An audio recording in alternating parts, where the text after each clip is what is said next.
and a very warm welcome to the United Debate Show. United still on for the unprecedented quadruple through to the final of the Carling Cup, fifth round of the FA Cup, and of course sitting top of the Premier League. Plenty of issues to discuss as ever, and with me to discuss them in the studio, former United stars Andy Ritchie and Lou Macari. Gentlemen, you're both very welcome to the show. Well, we'll start with Saturday. It was the most recent game. Tottenham test. Not quite the test, I think, that we normally expect in an all-Premier League fourth-round FA Cup tie, was it? No, I think as well beforehand that Harry had mentioned he wasn't going to play his strongest team. I think that wasn't quite the case. You know, there was one or two of his stronger players out there, but they didn't offer anything. It was a very, very poor performance by Tottenham, and I think it's been well documented that they didn't really give Manchester United any trouble whatsoever, apart from maybe one or two little skirmishes towards the end. You were at Old Trafford, Lou. What was sort of feeling, the atmosphere around the place? Well, there was a strange atmosphere around the place because United went behind Alistair and the crowd then got behind the team. But as soon as they got in front 2-1 up, the sort of atmosphere around the ground, it was so quiet, it was unbelievable. And I think that was mainly due to the fact that Tottenham, and Andy's just touched on it, they came to Old Trafford and really, I couldn't believe it was an FA Cup game. Normally in the FA Cup, you see the opposition, they're desperate to get into the next round. The Tottenham lads didn't look desperate by any means of getting into the next round. As a matter of fact, it looked a bit of an inconvenience for them to be at Old Trafford, and you know, United did enough on the day, didn't play at their very best, but they didn't have to. And really, Tottenham, if I was Harry Redknapp, I'd be worried. Let's say I'd be worried about the performance on Saturday. I'd certainly be worried about the performance 3 days earlier against Burnley, and worried about the future for them this season. No, from a United's perspective, it was, you know, a passage through to the next round, though, wasn't it? I mean, it was job done effectively, wasn't it? Yeah, and I mean, you know, United have got quite a big injury list at the minute. Yeah. And I think, you know, Sir Alex is wanting to win every single game, and the players do. You know, like you say, they're through to the Carling Cup final, and they're now in the fifth round of the FA Cup. They want to win that. They want to win every trophy that they're in the hat for.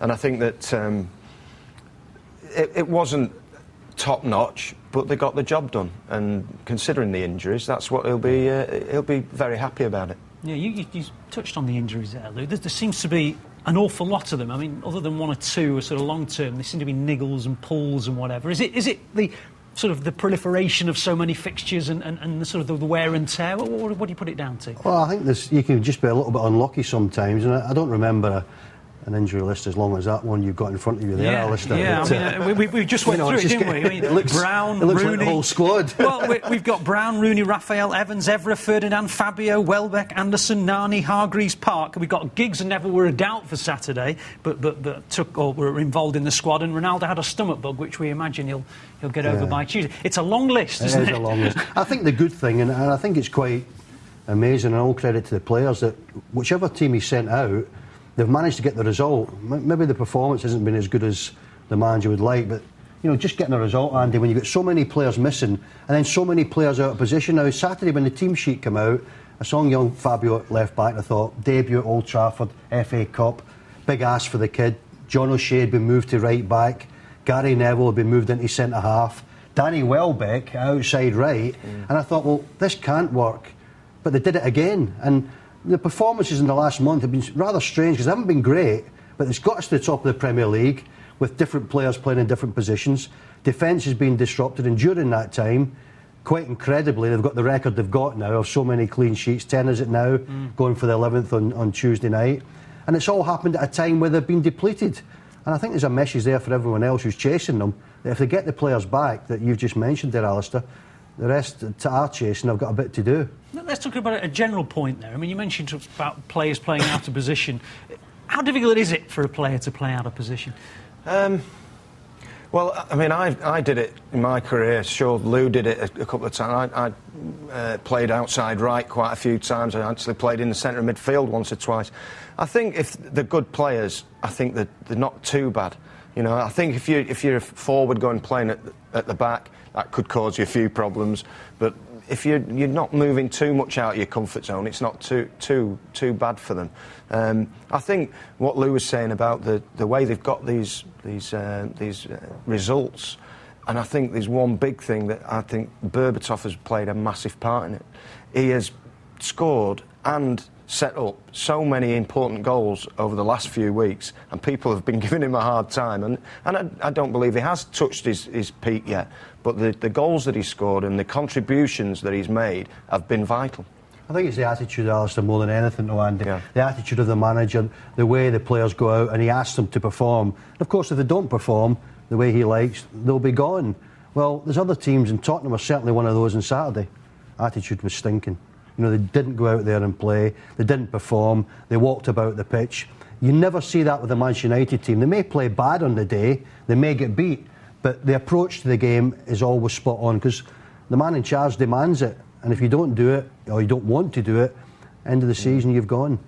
Andy mentioned Dimitar Berbatov. Do you feel that maybe he needed those first few months to become a United player, so to speak? I think what a lot of people are expecting or hoping from him is not going to happen. They want to see him flying about all over the pitch, be here, there and everywhere. I said it the day he signed, don't expect that from him because it's not in his makeup. He's not going to do it. What he's going to do, and when he does it exceptionally well, is like Saturday. Through ball from Michael Carrick, great control, great finish, wins you the game.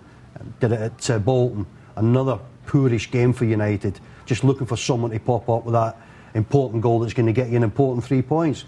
Berbatov.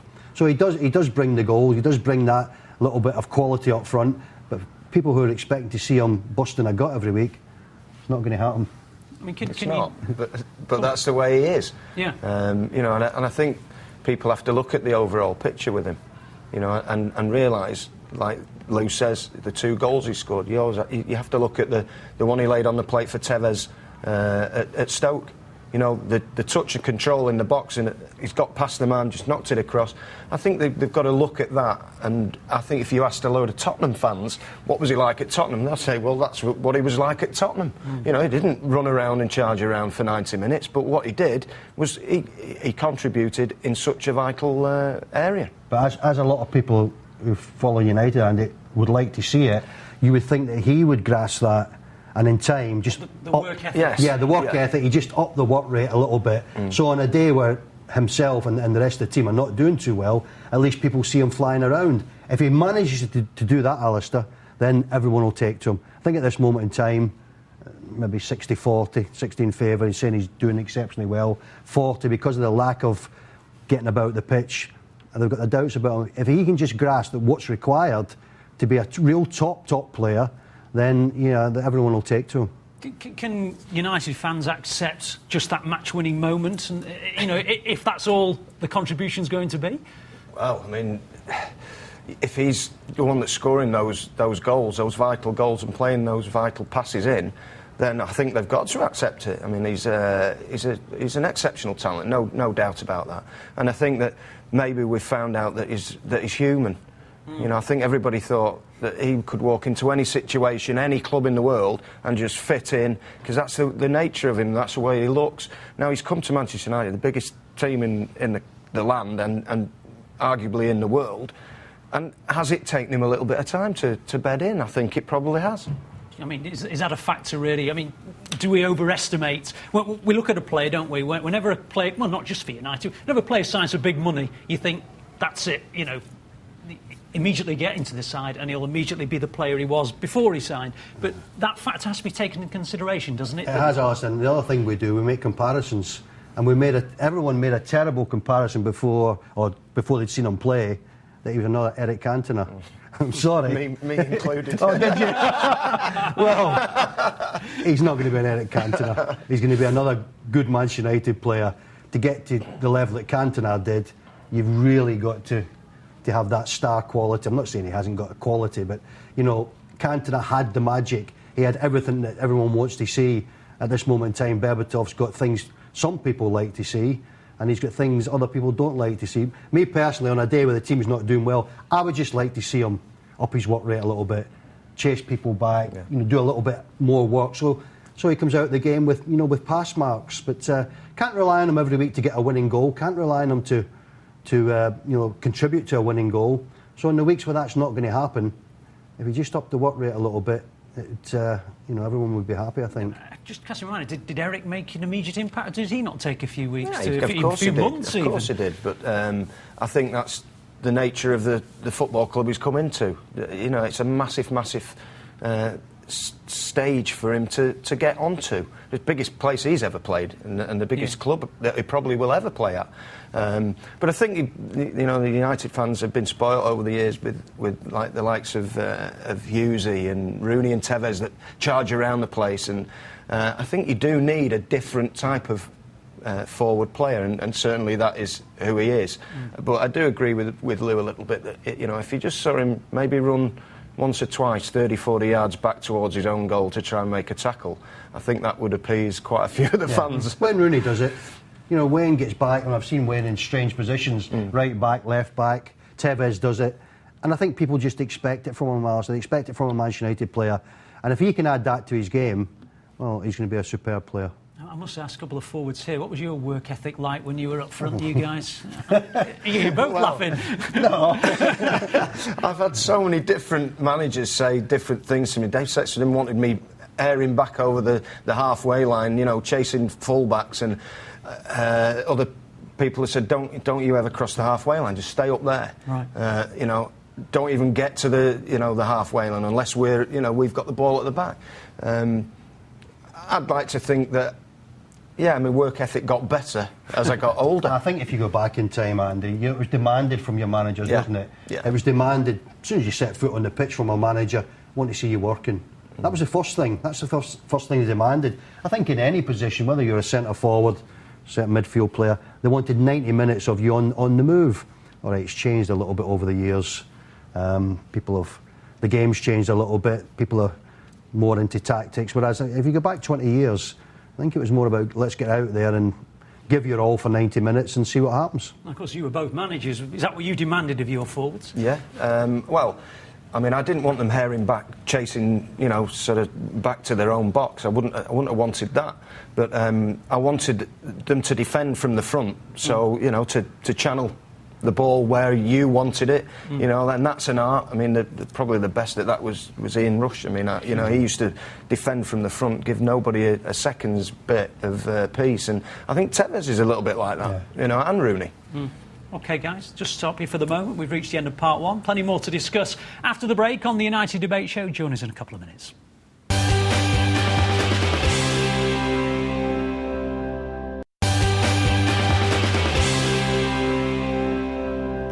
Welcome back to part two of the United Debate Show. In the studio with me, Andy Ritchie and Lou Macari.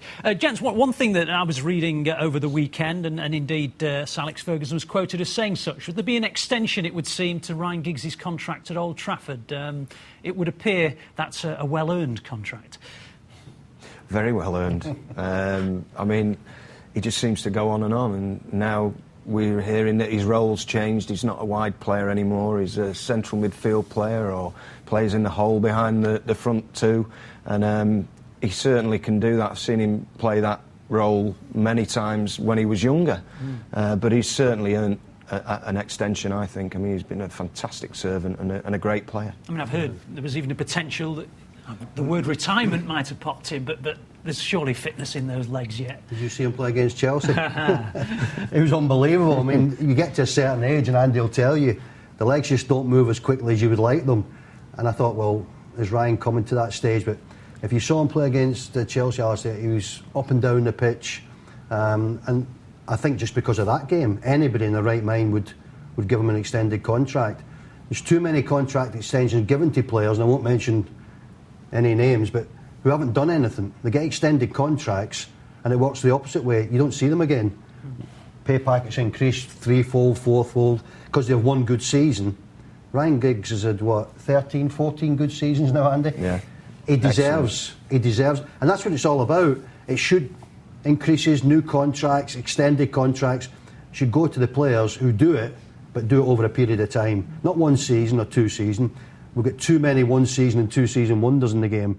And the right way to do it is what Manchester United have done. Wait to see what the player does. Wait to see how he responds.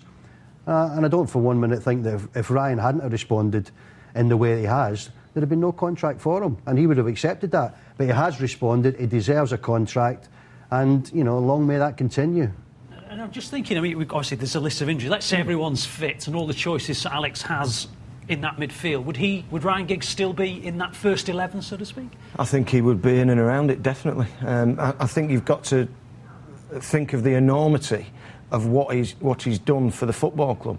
You know, the loyalty aspect of it comes in straight away, but also to be able to command a position in the squad and in the team and playing the way he has done for those 13-14 seasons at Manchester United is a feat in itself, because the manager won't suffer fools and people who are not doing it. So he's had to be playing at his utmost for all those years, and he's done it, and it's well deserved. And I think any team, a Manchester United team, would play better with a Ryan Giggs. I wouldn't like to try and think, Alistair, the next United player that's going to play for 14 years regular. No.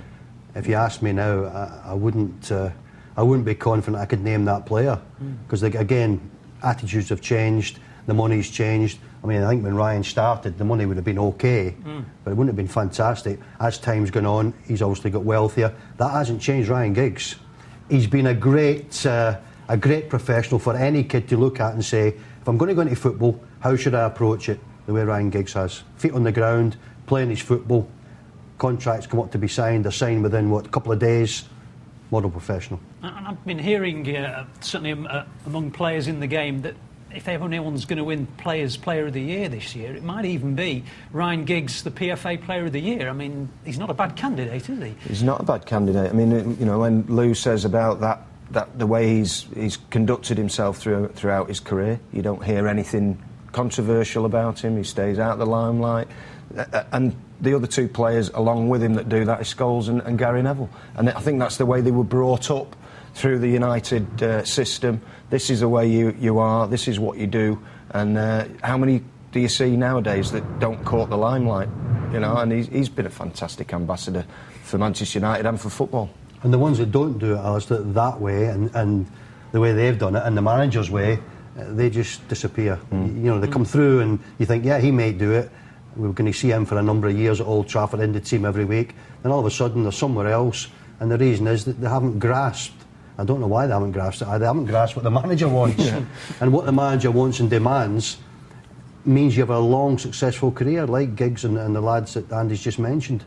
But, you know, the sooner some of the younger lads at Old Trafford realise what it's all about and realise what the manager demands, then the better for everyone, because there'll be more players coming through.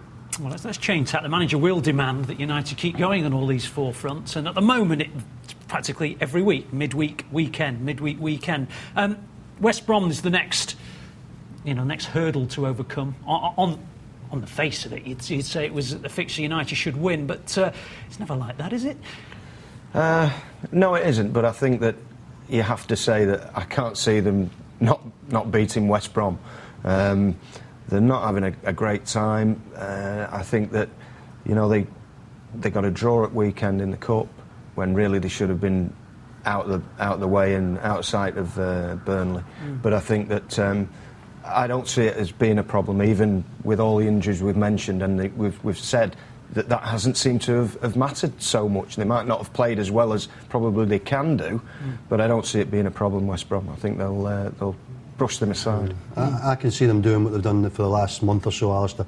Go there, maybe not play at their best, simply because of the numbers that are missing, and stumble through with 3 points. And they're stumbling from week to week at this moment in time, playing nowhere near their best.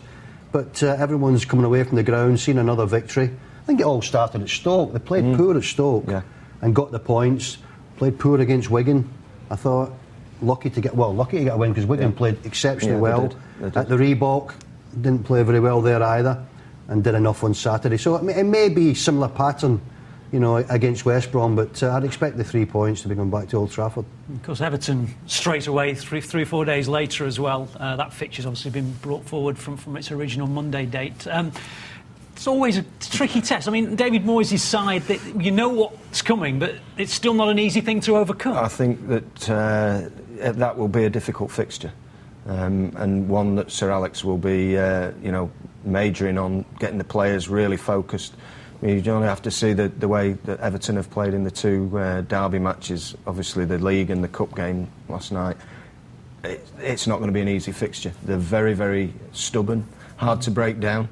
excuse me, playing really without any forwards at the minute. You know, I think Anichibi's got injured again, so it's a makeshift team that they're putting out, really. But they're very, very hard to break down, and that will be a tough game. And Sir Alex seems to have the utmost respect for Everton, obviously, particularly David Moyes. He's conducted a lot of business between the two clubs as well, and I think he likes what Everton are doing, doesn't he? I think Sir Alex Ferguson, you know, sort of from afar, is an admirer of the way David Moyes operates. I think you've got to admire what they've done, because, you know, Moyes has got his feet on the ground. He's very selective about which player he buys. You never see him really in the transfer market, 20 million, 25 million.